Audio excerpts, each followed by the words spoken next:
Pag walang malay, Okay, check the pulse. pag walang puso, walang higa. Ano gagawin? Ano gagawin? Walang puso, walang higa. Bago magpunta si CPR, wala. Hindi ka nasasal. Tapos, CPR. Aside from CPR. So, question si Sir, ginagawa ko natin yung technical assessment na inaalay ko yung pasyente. Para masabi nyo yung check kung po yung saan po yung masakit. Okay? Si Sir, you okay? Hey sir, you okay? Sabi niya. Okay, conscious po yung patient. Hey sir, you okay? Sir, you okay na lang? Ayan, conscious po siya. Check the head. Ganun po siya. Kailangan maka-pass po yung kamay natin. Baka mamaya may blood tayo nakita dyan. Pag wala, no decap DTLX. Okay? No decap DTLX. After po ng head, check the air, kung may bleeding or ano yung natin dito, hindi po yung lugar po ha. CSF, ano po yung ibig sabihin ng CSF? Yung nagagaling ko sa brain. Cerebral spine fluid. Pag bumabas na po yun, delikado na po yung pinit, severe na po yun. Okay, severe na po yun. Yes po. Hindi po lugar. Blood, yung natin. No, severe spine fluid, no, really.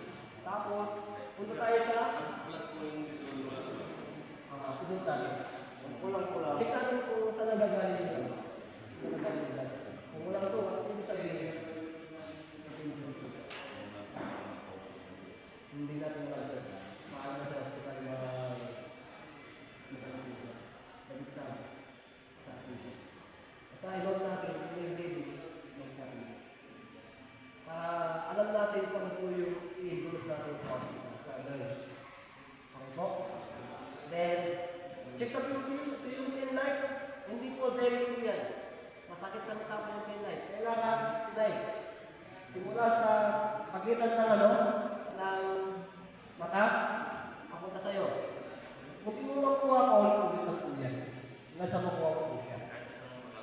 Isa po muna, hindi po sabay. After ng isa naman. Isa naman. Ano po yung hinahanap po natin dito? Ano po yung una? Ano po yung una? Unalay na po yung po niya, parehas po na maliit. Ano po tawag natin doon? Okay yung po yung nangyari sa kanya, dragon or doon. Ano po tawag po sa kanya? Simula sa C.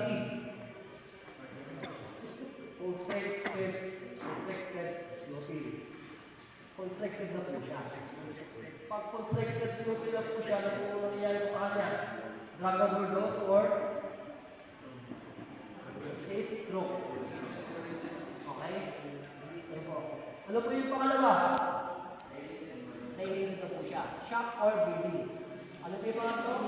Hindi pa rin po yung bakit? Unequal.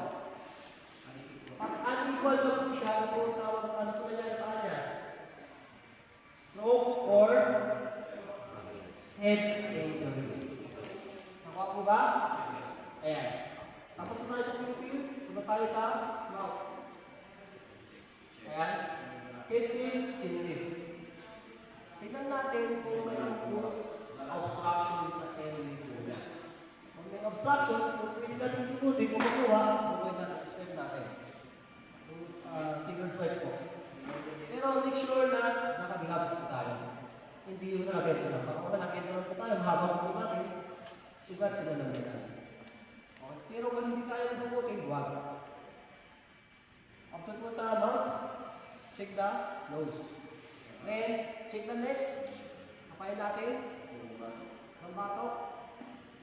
No jugular vein or no decap BTLS. Ano yung jugular vein? Yung po yung ugat po yung namaga. Namaga po ito yung parang na rin doon, jugular vein. Sumunod natin. Okay? Check the shoulder. Push up. Push up. Kung may riser po masakit, ano ang kanan? Ang kanan daw. Gano'n ang pasakit, pag sir. Ano kasakit? Mag-10. Nakailang po yung masabi ko, sir. So, pagkataas po yung kanta kamay, may tataas po ba? Hindi. So, ito, sir, masakit po ba ito? Ano po? Masakit po? Masakit po? Yeah. So, magpasa na tayo dito. Mga expected dislocation. Or fracture. Ayan. Eh, dapat kailangan hawakan natin. Huwag yung mo siya tatanungin. Kasi sabi niya, sakit ng dito, saan ng dito? Kailangan hawakan mo. Para alam mo kung nasaan. Mas maganda kung nag-react siya. Kaysa wala ka nila. Diba? Mas maganda kung nasasaktan pa siya. Upo siya ng konti. Baka mamaya, hindi na po siya nasasaktan, malilito po siya. Ibig sabihin, wala pa kinagawa po lahat yan. Ano po yung injury niya? Hindi na may galaw lahat po yan. Hindi mo ang pababa. Anong side spine po yun? Spine? Cervical. Dito po yung injury po yun. Ang saan po yun? Ito, man dito.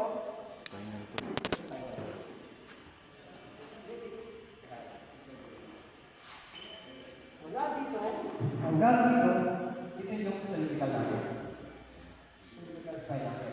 Mula dito hanggang dito, lumbar part. Ito hanggang dito cervical part, ito hanggang dito yung lumbar part. Ito yung sakto. Okay, mula dito. Ayan. Kunyari, nakaupo po yung pasyente, basta vehicle po. Paano natin mag-check yung kung may suspected na spinal injury po siya? Kunyari, nakaupo yung pasyente. Ayan, yung kalahati nito, gumulong yung dashboard. Higit sa kanya. Paano natin ma-assess yung pasyente nila? Kung suspected spinal injury po siya. Ito lang po yun. Simula ka sa taas. Sir, nararamdaman po ba? Ito, sir, masakit po ba dito? Sir, masakit po ito? Ulitin mo. Oo, sir. So, okay pa yan. Ito, sir, masakit po ba yan? Oo. Sir, ito po, masakit po ba yan? Okay. Ito sa baba? Hindi. Apiktado lang po yung baba. Sa kamot po ba na sa ulo po siya? Sa ulo po siya. Mula dito kasi, pagkakit ko yung ano po, pababa. Affected. Nakuha po ba? Hindi naman nakita lang po. Yung po yung injury po siya. Suspected spinal cord injury or anong klase ng spinal cord injury. Naintindihan po ba? Ganun po yung pag-assist sa pasyente kung nag-iikip po sa sasakyan. Para malaman mo kung suspected siya. Naintindihan po ba? Thank you, sir. Thanks po. Gusto na tayo dito? Ayan. So, tapos na tayo sa shoulder.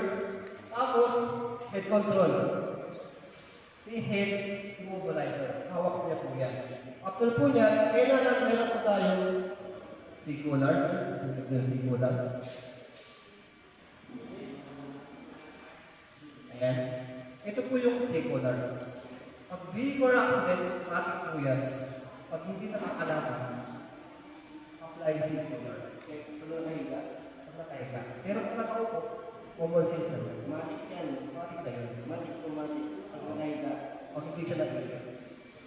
Nakakalakad. Accident po yung nakakalakad. Huwag lang natin ng ganito. Okay? Ayan.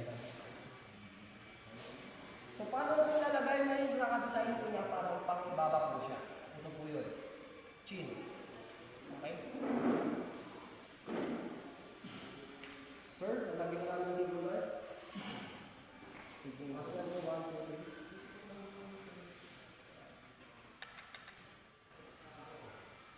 Nakadesign pa lang para sa itong singular, sir. Sakto ah.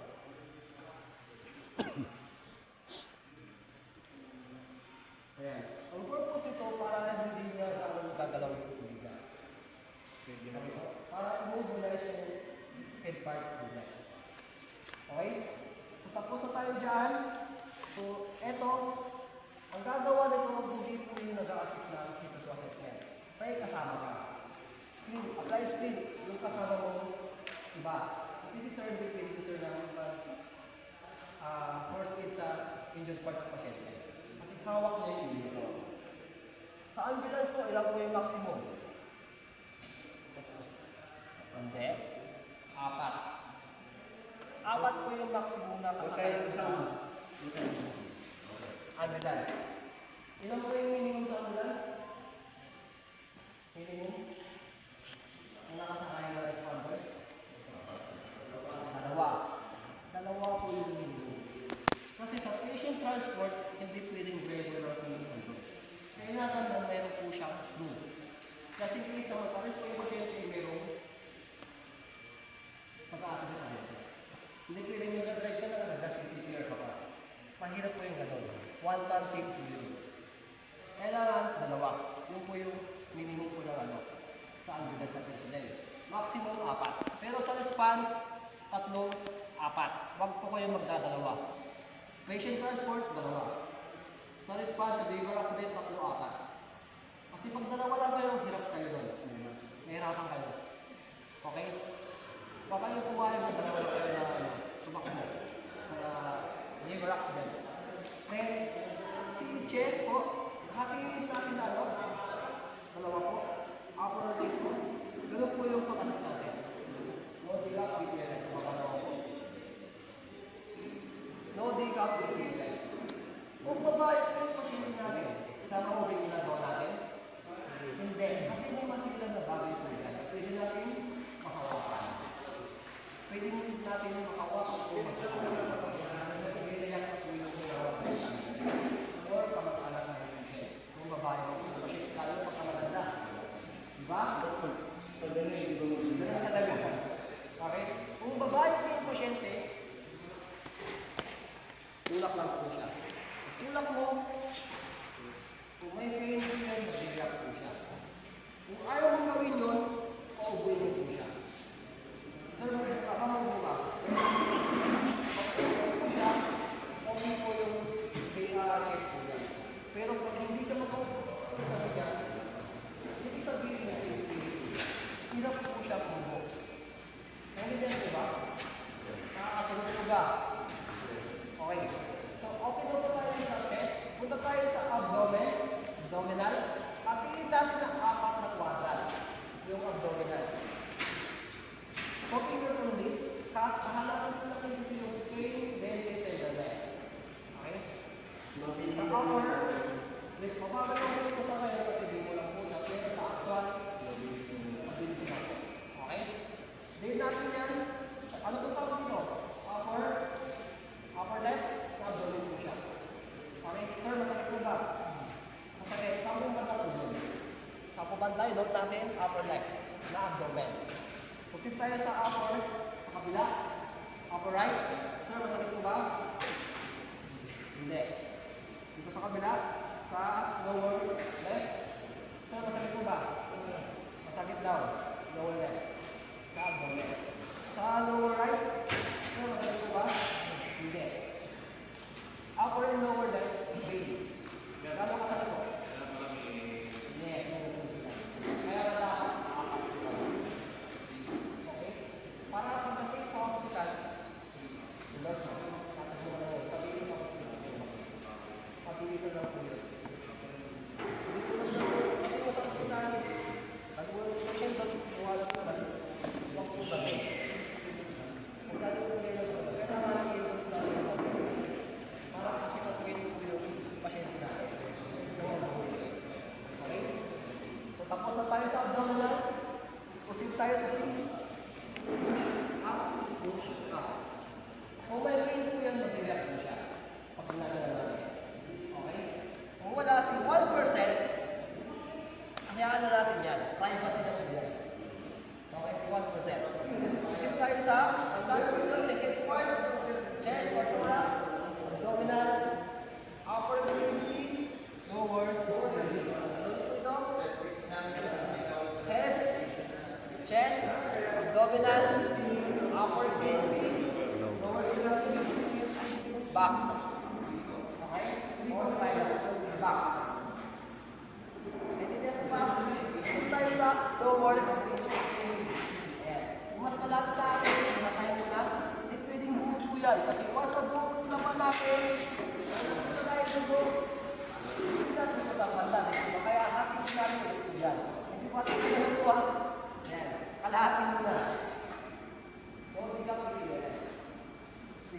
Sa bandang legs. No bigat with TLS. Sa kabila naman. Check. No bigat with TLS. No bigat with TLS. Okay? And confirm. Ayan. Pasipan natin yung kamay natin. Pakisipan mo yung kanan. Ayan ba? Okay. Yung kaliwa naman pakisipan. Okay. Ayan. Tapos, confirm natin para na natin kapatay. Baka mamaya, sexy yung isa yung isang mahaba. Ano nangyari sa kanya? Na-deform. May deformity. Okay? Ganun po yun. Then, gagawin natin si EMS. Ano yung P? Parsing to parsing to, sabay. Ayan. Ano po yung normal para sa isang loob na ano? Parsing. Sa loob ng minute. Sa loob ng isang minuto. Ano po yung normal? No pulse. Sa adult.